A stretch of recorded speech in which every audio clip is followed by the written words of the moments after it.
And now I'd like to introduce you to a man who might be the answer to the GOP's problems. Meet Marco Rubio. He's young, he's attractive, he easily connects with crowds. Remind you of anyone we know? 10-1, this guy will soon be labeled the GOP's Barack Obama. Another thing he's got in common with the president, Marco Rubio rose from humble roots. He's the son of Cuban exiles who came to the U.S. penniless in the 1950s. His father worked as a bartender, his mother's a hotel maid.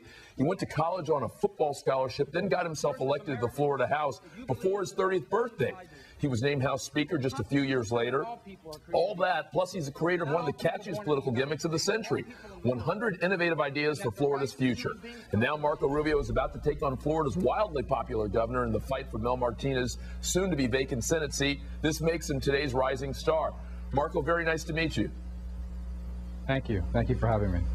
Not at all. So, Marco, how did you decide to get into politics? It sounds like there were a lot of other considerations along the way, other options. Why did you decide to run and run so young?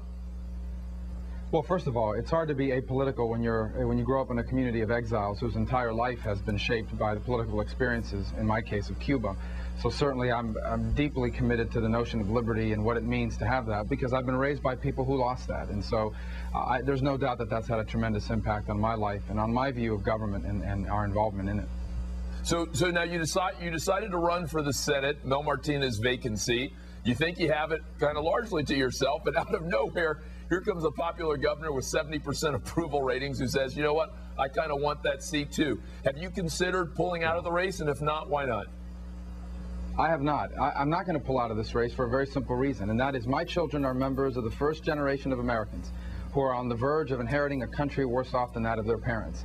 We have a federal government that is basically funding its operations, its increasingly growing operations, by borrowing money from foreign investors and by printing money that's only backed by the full faith and credit of our government. I'm deeply concerned about what that means for the future of our country. I fear that my kids, if we don't change course quickly, will be members of a generation that will inherit a country less free, with less liberty, and less prosperity than the one I was left with. That's not fair. Marco, how do you think about President Barack Obama and the job he's done so far? Because I know when you were in Florida, you obviously had to work with a lot of Democrats. Are there things that you admire about the president, our 44th commander-in-chief? Well, you know what? He's bold. There's no doubt about it. You can't accuse him of being a do-nothing president. I mean, he's clearly pushing his agenda fast and in a bold and big way, and I think that's a style of leadership that I liked. Unfortunately, I wish it was from a conservative perspective, from a limited government perspective.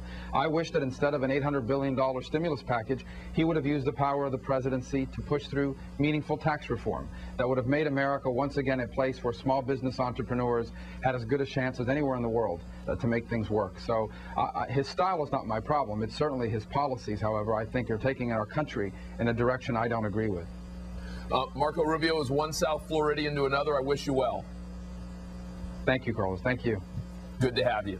Get the inside scoop on the rising star and all of our big guests by going to carloswatson.msnbc.com.